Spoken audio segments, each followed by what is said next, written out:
मोहसिन साहब, जबरदस्त आइडिया वैसे है ना। असल में इन्होंने बहुत अच्छी बात की कि माँ बाप चाहते हैं पढ़ाना, और हम जो ये कहते हैं कि हमारा फ्यूडल नहीं पढ़ाना चाहता, नहीं पढ़ने देता, ये बात भी गलत है। अच्छा। क्योंकि हमारे स्कूल अब चूँकि पाकिस्तान के 83 शहरों में हैं, हम डेरा मुराद जमावली में स्कूल हैं, मानसेरा में है, मर्दान में है, सांगड़ में है, लाड़काना में है, तो लोगों की इतनी डिमांड है एजुकेशन की कि कोई रोक नहीं सकता।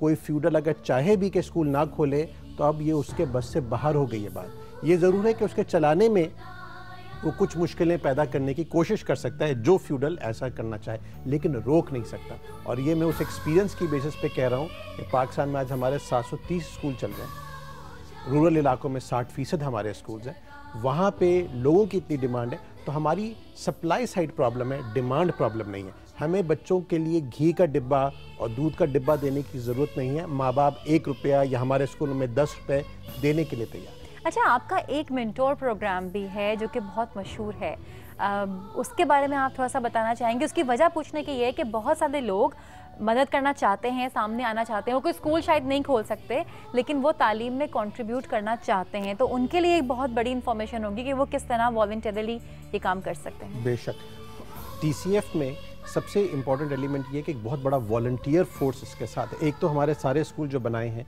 वो पाकिस्तानियों ने या पाकिस्तानी कॉरपोरेशंस ने बनाए हैं, हमें किसी इंटरनेशनल डेवलपमेंट एजेंसी ने पैसे नहीं दिए। सबसे अच्छी बात है मेरे ख्याल से, क्योंकि जब प्रॉब्लम हमारी है तो उसे सॉल्व भी हमने करना है, उसके बगैर सॉल्व नहीं हो सकती। दूसरी बात ये कि ये जो प्राइवेट सेक्टर है, जो आम शहरी हैं, सिविल सोसाइटी, ये कहते हैं हम फाइनेंशियली भी हेल्प करना चाहते हैं, हम टाइम से भी हेल्प करना चाहते हैं। हमारे पास एक बहुत अच्छा प्रोग्राम है जिसको हम मेंटोर प्रोग्राम या रहबर कहते हैं, क्योंकि हमारे इलाके के जो बच्चे हैं, जिन कम्युनिटीज़ में हम काम कर रहे हैं, उनको घर से गाइडेंस नहीं मिलती, या तो उनके माँ बाप नहीं हैं, या कुछ एडिक्ट हैं, या वो खुद उनकी गाइडेंस देने की सलाहियत नहीं कि बच्चे तुम क्या पढ़ो, अच्छा तुम आगे बढ़ो, और उनका माहौल इस किस्म का है कि पढ़ लिख के क्या करोगे, तुम ड्रग्स बेचो या हथियार उठा लो। उस एनवायरनमेंट में बच्चों को रिटेन करना स्कूल में, ख़ासतौर पे जब वो 8वीं जमात में आ जाते हैं, अब वो यंग एडल्ट्स बन रहे हैं, लड़कियों और लड़के दोनों के लिए, तो बहुत ज़रूरी है। तो हम एक बड़ा भाई या बड़ी बहन का एक प्रोग्राम है हमारा, जिसके तहत प्राइवेट सेक्टर के लोग आते हैं, और अब इस फौज को, ये हमारी 1100 वॉलंटियर्स की फौज है एंड ग्रोइंग, ये लोग अपने सैटरडेज खर्च करते हैं, इन बच्चों के साथ टाइम गुजारते हैं, उनको लेक्चर नहीं देते, उनको सुनते हैं। बच्चों को कोई सुनता नहीं है, तो ये हमारे वॉलंटियर्स इन बच्चों को सुनते हैं और फिर उनको गाइड करते हैं। आप स्पून फीड नहीं कर सकते। आपको एक लियारी का बच्चा हमारे पास आया कि मैं स्कूल छोड़ना चाह रहा हूँ, एक गैंग ज्वाइन करूंगा, मुझे पैसे मिलेंगे, मुझे गन मिलेगी, मुझे मोटरसाइकिल मिलेगी। वाह, अरे बाग देखें कैसे दिखाया जा रहा है। कितना बड़ा बच्चा था वो? ये 14 साल का बच्चा था, और उसको उसके मेंटोर ने काउंसलिंग करके, इंस्ट्रक्शन देके नहीं, काउंसलिंग करके स्कूल में डिटेन रखा। तो ये वो फोर्सेस हैं जो बच्चों को तबाही की जानिब खींच सकती हैं, और आप उनको चाह रहे हैं कि वो अपने लिए, अपने घर के लिए, अपने मुल्क के लिए एक बेहतर शहरी बने। तो वाकई आपकी तरफ से एक सलूट चाहिए उन तमाम रहबर्स को, उन तमाम जो लोग अपना टाइम निकाल के, खवातीन और हजरात आते हैं और इन बच्चों के साथ वक्त गुजारते हैं। आप इनको रहबर, इन्हीं जैसे लोगों को देख के तो हमारा दिल चाहता है कि हम बोले जियो पाकिस्तान। बिल्कुल, आप इनको रहबर कहें या फौजी कहें, इन सबको हमारा सलाम है, सलूट। और हम यही चाहेंगे कि आप भी इस फौज का हिस्सा बने और इन लोगों की मदद करें, इन बच्चों की मदद करें, क्योंकि यही आगे जाके आपकी मदद कर रहे होंगे। Mark my words.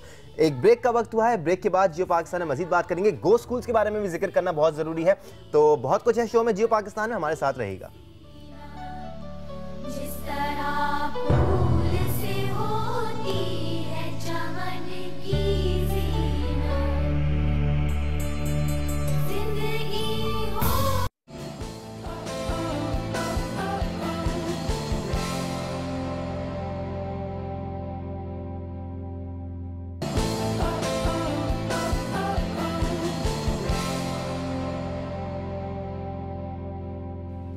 Welcome back जियो पाकिस्तान। जी, हम बात कर रहे हैं तालीम के हवाले से और बड़े मज़े मज़े के फैक्ट सामने आ रहे हैं। ब्रेक में भी हम बड़े दिलचस्प बातें कर रहे थे।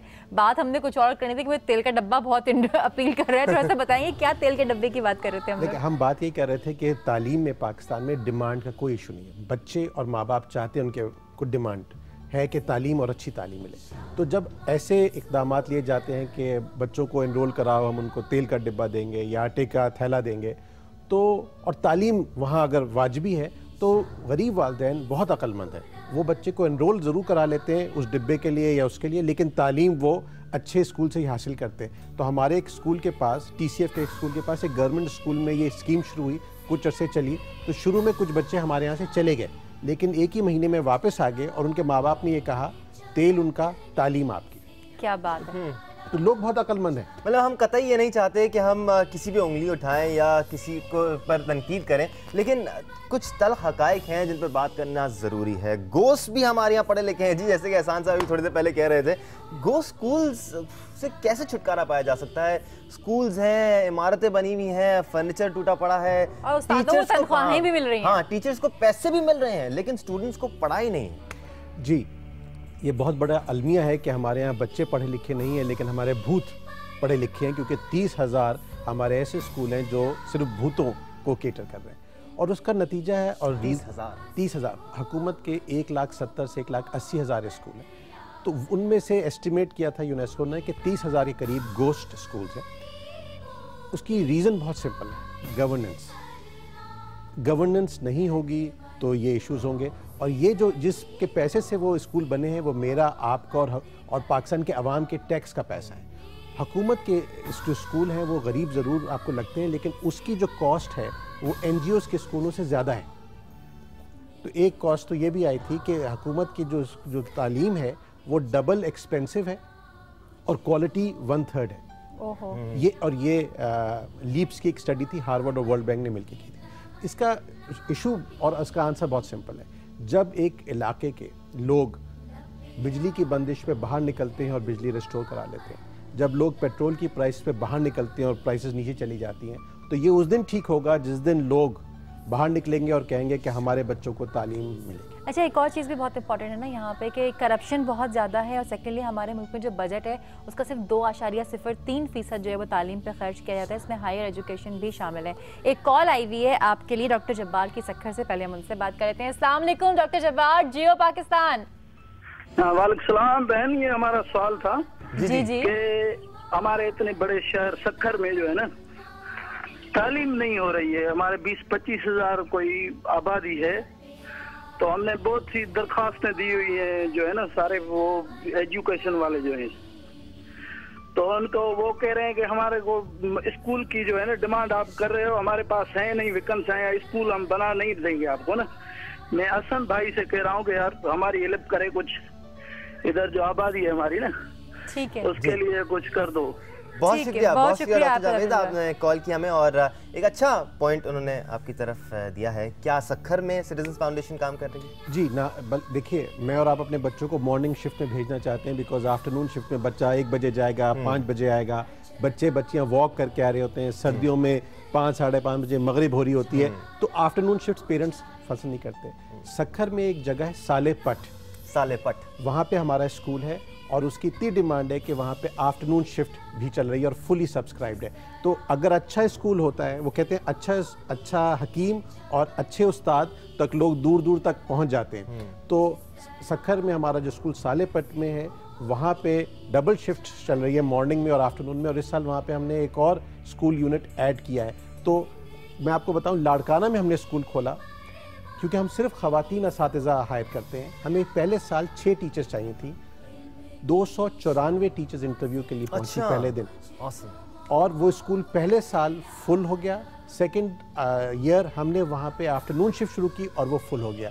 सांगढ़ में, कंदकोट में, ऐसी जगहों पे जहाँ आप कहते हैं कि यहाँ शायद लोग कम और जी डाकू ज़्यादा हैं, लेकिन वहाँ पर हर जगह हम गए हैं, हमें वहाँ पे जबरदस्त रिस्पांस मिला है। उन्हें भी अपने बच्चों को पढ़ाना होता है ना, वो थोड़ी चाहिए कि वो भी डाकू बने। एक और कॉलर भी हमारे साथ हैं, जीनत कमल ने हमें कॉल किया है रावलपिंडी से, उनसे भी जान लेते हैं वो क्या कहना चाहती हैं। अस्सलाम वालेकुम जीनत, जियो पाकिस्तान। जी अस्सलाम वालेकुम। जीनत कैसी हैं आप? जी अल्हम्दुलिल्लाह मैं ठीक ठाक हूँ, आप लोग कैसे हैं? अल्लाह का शुक्र, बिल्कुल ठीक ठाक। आपके सामने बैठे हुए। अच्छा सवाल कीजिए जल्दी से जीनत। बहुत अच्छा है जी, आप लोगों का प्रोग्राम बहुत अच्छा है और हम बहुत शौक से। जीनत की लाइन कट गई। ये तो ठीक है, डेफिनेटली वो भी आपसे कोई एजुकेशन के हवाले से सवाल करना चाह रही होंगे। सॉरी ज़ीनत, आपकी लाइन डिस्कनेक्ट हो गई, आप दोबारा कॉल कर सकती हैं। एक हमने बात की बजट की, आपको क्या लगता है कि अगर मुल्क में बजट बढ़ाया जाए, हमारा जो तालीम के ऊपर खर्च होता है बहुत कम है, मालदीव से, बांग्लादेश से, भारत से सबसे ही कम बजट है हमारा, अब इसको बढ़ाने से और करप्शन को कम करने से आपको लगता है कि फ़ायदा होगा? इतनी सिंसेरिटी है कि अगर ये दो काम हो जाएं तो हालात बेहतर हो जाएंगे? देखिए, बजट ज़रूर बढ़ाना चाहिए, लेकिन पहले ये देख लीजिए कि जो करंट बजट है वो 25 से 30%, हुकूमत की जो नेशनल एजुकेशन पॉलिसी है वो ये बताती है कि तकरीबन 30% वो एलोकेशन भी यूटिलाइज नहीं होती। 16 बिलियन का बजट है जी। नहीं, और एक तो जो बजट है वो कम है, वो भी पूरा यूटिलाइज नहीं होता। तो एक्चुअली पिछले 15-20 साल में परसेंटेज ऑफ GDP के हिसाब से हमारा बजट कम खर्च हुआ है, लेकिन वो भी गलत खर्च हुआ है। अगर वो भी सही खर्च हो जाए, मैं आज ये दावे से कह रहा हूँ, हुकूमत का जो पैसा आज खर्च होता है अगर वो सही खर्च हो जाए तो पाकिस्तान के हर बच्चे को मियारी तालीम मिल सकती है। 6 करोड़ पाकिस्तान का बच्चा है 5 और 16 साल की उम्र के बीच में, करंट बजट आप यूज़ कर लें, एक मियारी तालीम मिल सकती है। दूसरा एग्जाम्पल बजट की, मलेशिया मुसलमान मुल्कों में से एक है, 55 मुसलमान ममालिक में से, और हाईएस्ट एक्सपोर्ट्स मलेशिया की है। और मलेशिया छोटा सा मुल्क है, 17 मिलियन के करीब की आबादी का। क्यों? महातिर मोहम्मद ने 20 साल पहले फैसला किया था हम अपना 20% बजट एजुकेशन पर लगाएंगे, education minister deputy prime minister होगा, उन्होंने अपनी यूनिवर्सल लिटरेसी हासिल की, उन्होंने अच्छी तालीम हासिल की, और आज exports of Malaysia are higher than any Muslim country. तो करंट बजट सही इस्तेमाल करें और बजट बढ़ाएं, दोनों काम करने की ज़रूरत है। ठीक है, बहुत बहुत शुक्रिया आपका कि आपने इतनी कम वक्त में हमें इतनी इन्फॉर्मेशन दी और इतनी अच्छी बातें की। हमने इससे पहले कहा था कि हमारे प्रोग्राम का पर्पस ये हरगिज़ नहीं है कि हम किसी को भी क्रिटिसाइज़ करें। जो महंगे स्कूल में जाना चाहते हैं वहाँ पे जाएं, गवर्नमेंट स्कूल भी अपनी तौर से कोशिश कर रहे हैं बहरहाल, लेकिन जो भी इस चीज़ में कोशिश कर रहा है और आप जितनी कोशिश कर सकते हैं उस किरदार को निभाने की भाई हम तो सिंपल सी बात कर रहे हैं, पैसे जितने भी देने पड़े, पैसे देने पड़े या ना देने पड़े, तालीम सबको मिलनी चाहिए और एक जैसी तालीम सबको मिलनी चाहिए। ऐसा नहीं होना चाहिए कि कोई बहुत अच्छे सिलेबस से पढ़ रहा है और कोई ऐसा सिलेबस पढ़ रहा है जिससे कोई फायदा ही नहीं हो रहा। तो ये सारी चीजें क्लियर होनी बहुत ज्यादा जरूरी हैं। बिल्कुल सही है। छोटा सा ब्रेक लेते हैं, ब्रेक के बाद हमारे साथ होंगे शहजाद रॉय और उनसे भी कुछ हम मजे मजे की बातें करेंगे। छोटी सी ब्रेक के बाद दोबारा